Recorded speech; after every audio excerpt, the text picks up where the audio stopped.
In a new book, Quivers tells her rags to riches story. Heidi Kemp has the story of quotable Quivers. You have a sexual problem. Well, hey, look at me. I mean, boy. Oh, man. Robin Quivers' trademark laugh is familiar to anyone who's ever listened to the Howard Stern radio show. Let's go out to dinner. Go wild. Have a few beers. Whoa. By the end of the night, I'll have your ankles behind your ears. Yeah. While Howard's fond of exposing his sex life, fantasies, and personal problems to his millions of listeners, Robin has long been considered a mystery until now. Her new book, Quivers, a Life, reveals who Robin really is. I have talked about intimate details of my present life on the air. I just never filled in the blanks about my past. And as a result, a mythology had developed as to who Robin Quivers was. I talked with Robin recently at her Manhattan apartment. The Howard Stern sidekick with a quick wit and ready smile described a childhood of terror and suffering.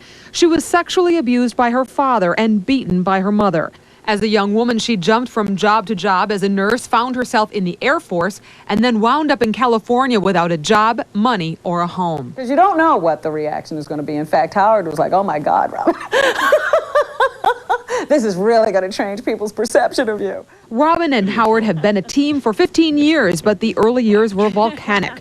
Robin sunk deep into depression, cried easily and often, and fantasized about suicide. Listeners didn't have a clue. Robin always kept her cool on the air. It was very nice to be able to go in, and I always aspired to be the woman on the air. That's who I really wanted to be, and so for a few hours every day, I got to pretend to be her. Has laughter always been your therapy, you think? I think so. I think a large part of my ability to survive my childhood and, a lot of the times in my adult life has been this ability to sort of see the humor in a lot of things. After years of therapy and struggling to heal her relationship with her parents, Robin says today she's much more together and finds it easy to laugh at herself and her life.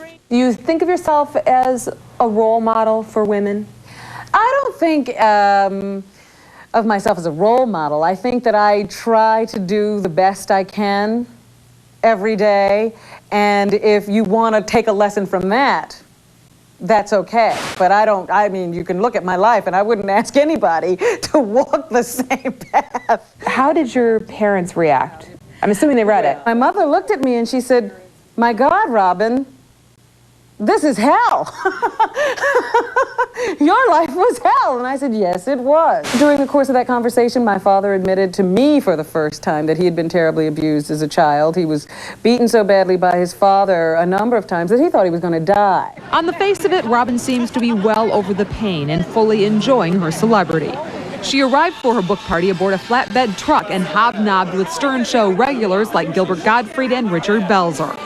I think it's a pretty brave book. She's pretty honest, and it's amazing that, it's number 3 on the bestseller list. It shows that Americans do read. And Howard was, well, Howard, politically incorrect and perverse. the thing that shocked me most was I got sexually stimulated during a lot of the scenes with Robin with different guys, Robin with different family members. I realized I'm a true pervert. Quivers, a Life is both heartbreaking and humorous. It makes you happy for her success. I thought it was time to rectify this sort of legend that had built up about me. I wanted people to know you can have had this background and still be me. Oh. Heidi Kemp, News 9 Tonight.